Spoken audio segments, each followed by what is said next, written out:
Hi, welcome to Local Spotlight. I'm Jerry Nissen, and I'm here today with Mikee Tennant from Heart of the Mountain Hospice. And I think there's an awful lot of people, Mikee, that don't really understand what hospice is all about. Why don't you give us the rundown? All right, thanks, Jerry. Thanks for having me here today. And hospice is an end-of-life decision for people. And generally speaking, what it is when people are in the last 6 months of their life due to some sort of illness or just decline in health, and they come into hospice with the understanding that they have 6 months or less to live. And that's how someone gets into hospice. And that's kind of the standard rule, regulation for hospice admissions. That's a federal guideline? Or? Yeah, it is. It's a federal guideline with Medicare and insurance companies and state legislation as well. What does hospice really do that's different than just going to your family doctor or staying in a hospital or being in a nursing home? Well, up here in Grant County, we go into the home. And we are basically a home hospice service. And people that enter hospice basically get the kind of care that you would get in the home from your loved ones. We go into the home and we speak with the family and the patient, and we set up things for them that are patient-oriented. The patient's the boss. And the patient makes the decisions, and the family members as well. When the patient can't make decisions, the family members have that ability there. And what we do basically is we try to give them relief of symptoms of their terminal illness.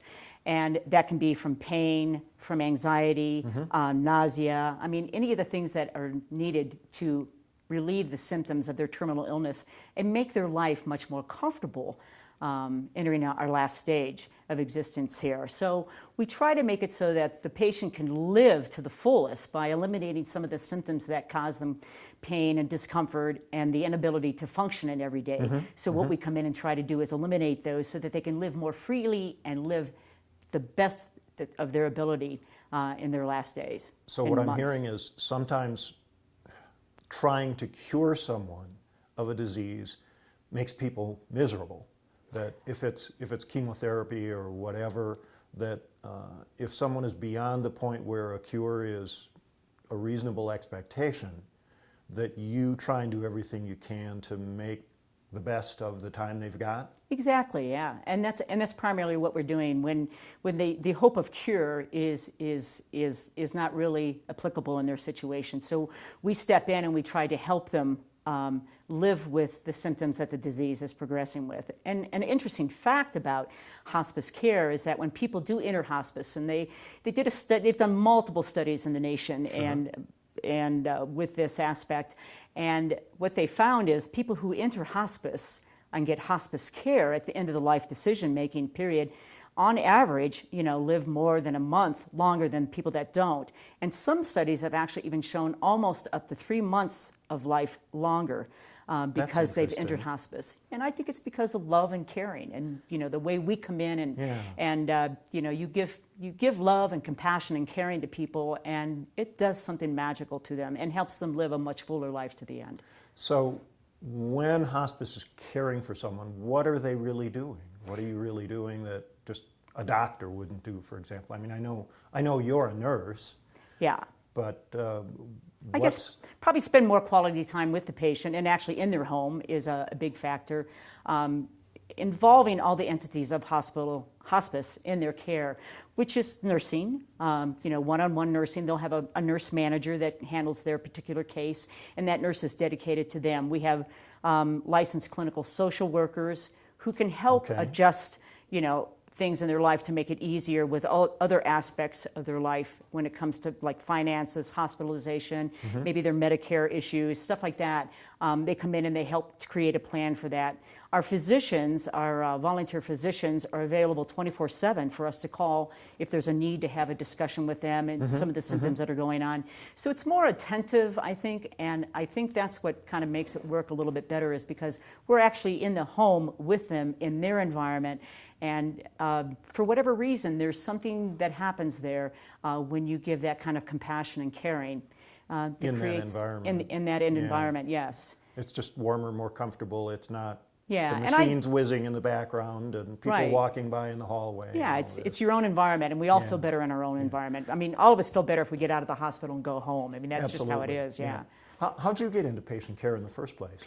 Well, that goes way back to a long time ago, it was actually a fluke that I got into the nursing aspect, and I was actually an art and music major, and then Of course, I should have known. and then took a side course, EMT course, just see what it was like, and lo and behold, that introduced me into becoming a paramedic, and then from there on to a nursing, and it's just something I actually just love doing. It's a great career. And what I love about nursing is the ability to get intimate with people so quickly, and dealing with them in times of crisis and being able to help people through. It's just a very caring occupation, and you can give to your fullest and feel very satisfied with it. Yeah. So basically that's how I kind of got started. It was just a deviation in the life path one day that took me in that direction. We've all had those. Yes. Now, you mentioned licensed social workers being part of your team with hospice. Right.